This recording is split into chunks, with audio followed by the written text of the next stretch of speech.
Rose stood in front of the mirror, adjusting the final fold of her white dress.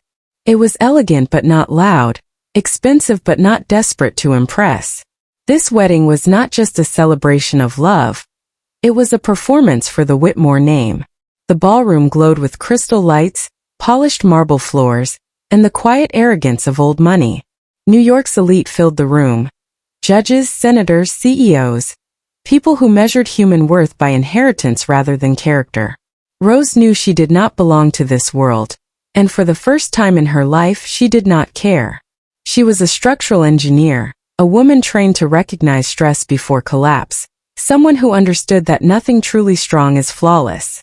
And that understanding was exactly why Sozen Whitmore despised her. Sozen Whitmore was not simply Smith's mother. She was the backbone of the Whitmore dynasty, a woman who ruled with silk gloves and an iron memory, who smiled while calculating destruction. Rose walked toward the bar to take a glass of water, and that was when she saw it. Not directly, but reflected in the perfectly polished surface behind the counter. She did not turn around. She did not need to. She saw Sozen standing behind her, calm, precise, unhurried. She watched Sozen open her designer clutch, remove a small glass vial, and tilt it gently. 3 clear drops fell into Rose's drink. Time did not freeze, but Rose did. Her heart did not race. Her hands did not shake. She felt no panic, only awareness. Some people scream when danger approaches. Rose calculated. Sozen closed her bag and walked away with quiet confidence, already convinced the outcome was sealed.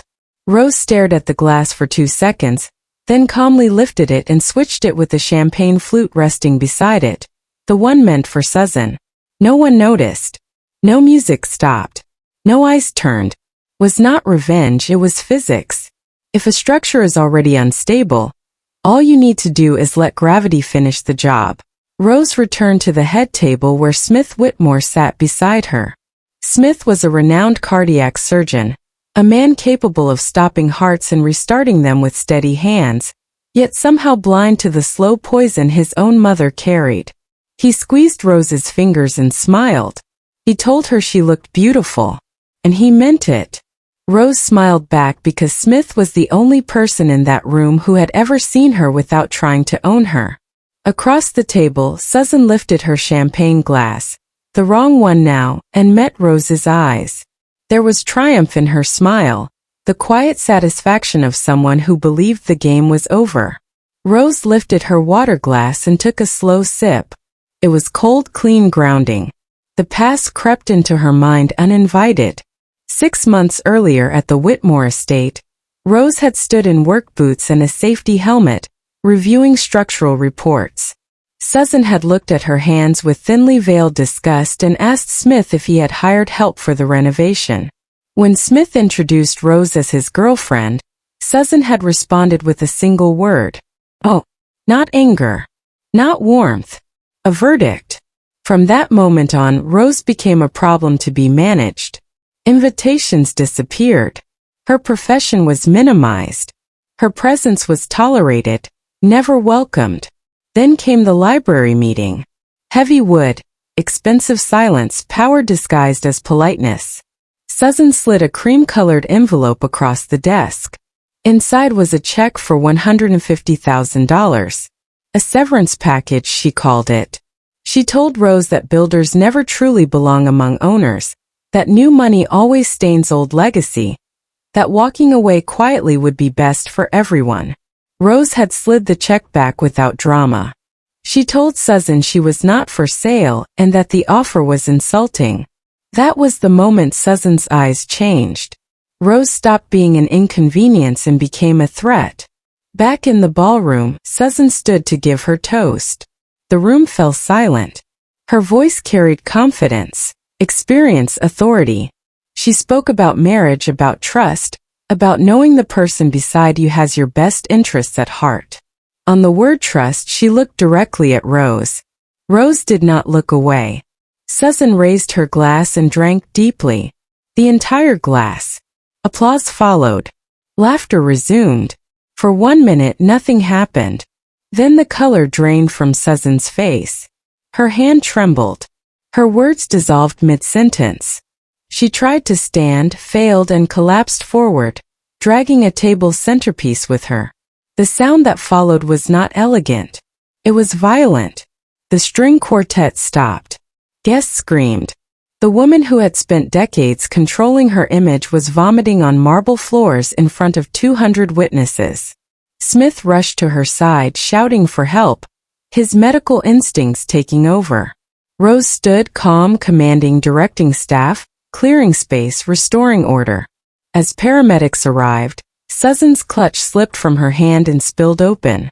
A lipstick rolled across the floor. A compact mirror cracked. And an empty glass vial lay in plain sight. Beside it was a folded piece of cream-colored stationery. Rose picked it up before anyone else could. She knew what it was before she read it. It was a prepared speech written in Sozen's handwriting, carefully crafted to explain Rose's sudden illness as a relapse, a breakdown, a humiliation meant to destroy her reputation publicly. Rose handed the paper to Smith. He read it once. Then again, and something inside him shut down forever. In that moment, his mother was still breathing, but the woman who raised him ceased to exist. The room was chaos, but Smith's eyes were clear, cold, awake, and Rose knew without a word spoken that the real reckoning had only just begun. The hospital smelled like antiseptic and quiet judgment, the kind that settles into walls after too many secrets have been spoken in whispers. Rose sat beside Smith in the private waiting area reserved for families with influence, her posture calm, her hands folded neatly in her lap. Across from them, Mr. Whitmore stared at the floor as if it might offer answers it had hidden from him for decades. The paramedics had stabilized Sozen quickly. The substance she ingested was not lethal but powerful enough to destroy her dignity and her carefully constructed illusion of control. Police officers moved in and out of the hallway with restrained urgency, already aware that this was not a medical mishap but something far darker. Officer Reynolds approached with a tablet in hand and eyes sharpened by years of witnessing families implode. Rose spoke first, not with emotion but precision. She explained where she had been standing, what she had seen reflected in the polished surface behind the bar, how she had noticed Sozen's movements, the vial, the drops, and the glass. She did not embellish. She did not accuse. She simply described. Then she opened her phone and handed it to the officer. As the structural engineer who had once overseen renovations at the Whitmore estate, Rose knew exactly how surveillance systems worked and where blind spots usually existed. She had already contacted the venue manager during the chaos and requested the footage. The video played silently on the screen, time-stamped, unambiguous. Sozen Whitmore looking around, opening her clutch, tilting the vial, poisoning the drink. The officer nodded once. That was enough. Smith stood when they asked for his statement. He did not look at Rose for reassurance. He did not look at his father for approval. He walked to the officers and spoke with the same tone he used in operating rooms when seconds mattered and excuses meant death. He confirmed the handwriting on the note, identified the vial as belonging to his mother, and stated clearly that he was pressing charges.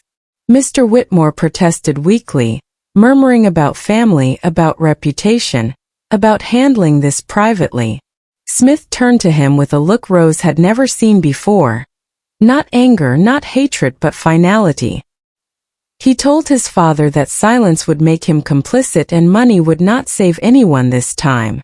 When Sozen regained consciousness, she did not ask for Smith. She asked for a lawyer. That alone told him everything he needed to know. Her defense tried to paint the incident as a misunderstanding, a medication error, a moment of stress-induced confusion, but the pre-written speech destroyed that narrative entirely. You cannot plan humiliation days in advance and then claim panic.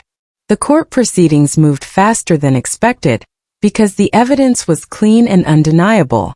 Security footage, handwriting analysis, the vial traced back to Sozen's private physician, the note outlining intent to publicly disgrace Rose while presenting herself as the benevolent savior. Each detail stripped another layer from the myth of Sozen Whitmore. In court, she sat rigid and composed, silver hair perfect, eyes sharp, refusing to look at Rose. When the verdict was read, aggravated assault and reckless endangerment. She showed no tears, only disbelief. 2 years in a minimum security federal facility, reputation in ruins, invitations rescinded, legacy fractured. Outside the courthouse, cameras waited for Rose and Smith, hungry for scandal. Smith said nothing. Rose said nothing. Silence was their answer. They did not move into the Whitmore estate. Smith declined it formally, legally, publicly. Instead, they bought a neglected house on the edge of the city, a place with cracked walls, uneven floors, and potential no one else wanted to invest in. Rose walked through it slowly on the first day, running her hand along the damaged beams, smiling softly. It had good bones. Healing took time. Smith struggled with the weight of betrayal, the grief of losing a mother who was still alive but no longer reachable. Rose did not rush him. She understood structural stress, understood that sudden pressure causes collapse while steady reinforcement builds resilience. They went to therapy together. They learned new languages of trust. Rose returned to work, restoring buildings that others deemed unsalvageable. Smith returned to surgery, steadier, sharper, unburdened by denial. One evening, nearly a year later, Rose sat at their kitchen table repairing a ceramic bowl she had accidentally dropped. She used the Japanese technique of kintsugi, filling the cracks with lacquer mixed with powdered gold. Smith watched quietly as the fractures transformed into lines of beauty rather than shame. Rose told him that some breaks are not meant to be hidden, that strength often lives exactly where damage once existed. Smith understood then that his life before had been built on silence and obligation, but this one was built on truth and choice. When news reached them that Sozen had been denied early release due to lack of remorse, Smith felt no triumph, only closure. The past no longer controlled them. They had chosen each other when it mattered, not in vows spoken under chandeliers, but in a hospital hallway where lies finally collapsed. Rose placed the finished bowl in the sunlight. The gold seams glowing brighter than the original ceramic ever had. It was imperfect, altered, honest and unbreakable. And for the first time in a very long while so were they.